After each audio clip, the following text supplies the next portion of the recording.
कि पहले तो मैं आप सबको बधाई इस बात के लिए दूंगा कि तमाम विपक्ष के साथी आज इस आवश्यकता को महसूस कर रहे हैं कि पूरे देश को एकजुट होने की जरूरत है।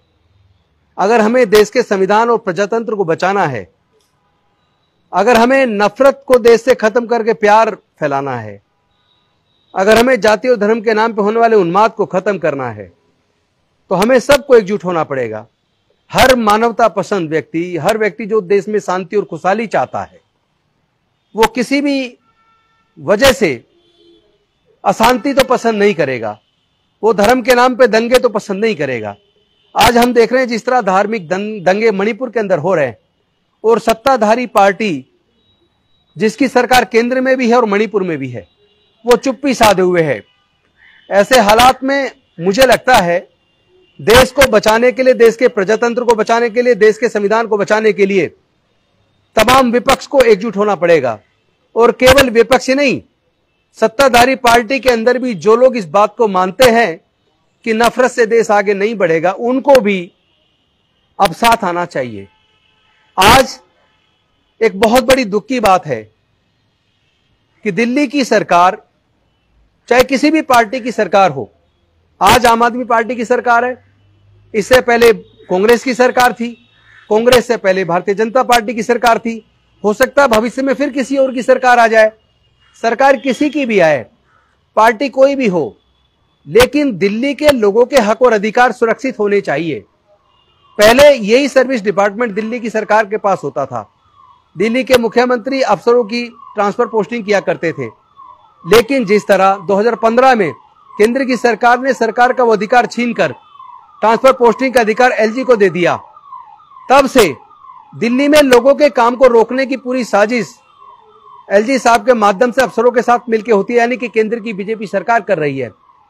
ऐसे में दिल्ली के लोगों को जो उनके काम होने चाहिए वो काम होने में दिक्कतें आ रही हैं।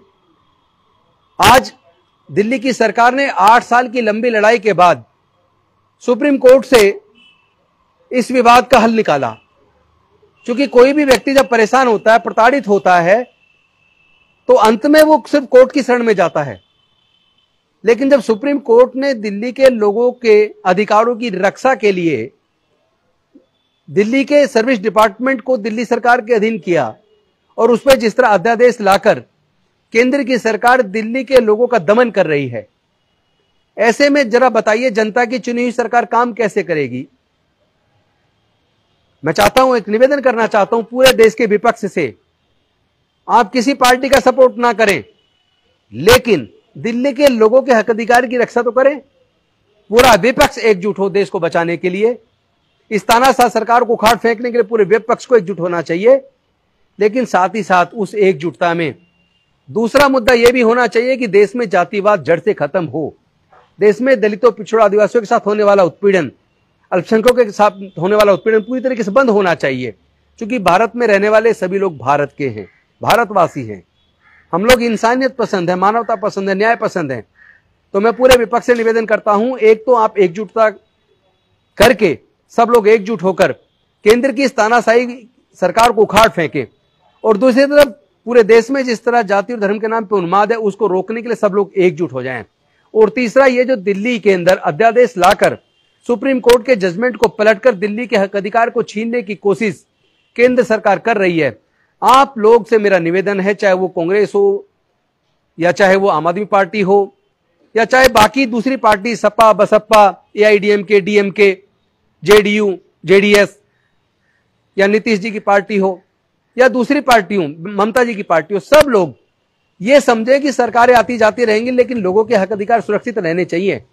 इसलिए मैं आप सबसे निवेदन करता हूं, तमाम विपक्ष से निवेदन करता हूं कि जब संसद के अंदर ये अध्यादेश के ऊपर बिल आए तो इस बिल को आपने गिराना है। आप बेशक किसी पार्टी का सहयोग ना करें, यह सहयोग पार्टी का नहीं होगा, यह सहयोग दिल्ली की जनता के हक अधिकार का होगा। और साथ ही साथ देश बचाने की इस लड़ाई में, संविधान बचाने की इस लड़ाई में हम सबको मिलकर काम करना चाहिए। और ये जो जातिगत उत्पीड़न है, ये हमें अंदर तक छलनी करता है। हम चाहते तमाम विपक्षी पार्टियां इसको अपने एजेंडे में डालें कि जैसे ही अगली सरकार 2024 में पूरे देश की ये मिलीजुली सरकार बने, ये पूरी तरीके से जाति को जड़ से खत्म करे, धर्म के ऊपर जाति के ऊपर होने वाले उन्माद को जड़ से खत्म करे। क्योंकि हम लगातार देख रहे हैं जिस तरह जातिगत उत्पीड़न की घटनाएं सबसे ज्यादा राजस्थान के अंदर, फिर मध्य प्रदेश के अंदर, गुजरात के अंदर, उत्तर प्रदेश के अंदर, इन राज्यों में जो जाति को लेकर जो उत्पीड़न की घटनाएं आती हैं दिल को दहला देती हैं। हमारे युवाओं की हत्या हो जाती है, बहनों की बलात्कार करके हत्या हो जाती है। ऐसे में यह चुप्पी ठीक नहीं है। प्रधानमंत्री की चुप्पी समझ आती है, लेकिन बाकी विपक्ष वो एकजुट होकर इसके खिलाफ मजबूती से क्यों नहीं बोलता है?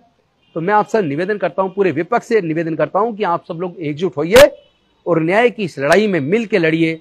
निश्चित तौर पर हम और आप सब मिल के देश को भी बचाएंगे, देश के प्रजातंत्र को भी बचाएंगे और देश से इस नफरत के वातावरण को खत्म करेंगे, आपस में प्यार पैदा करेंगे।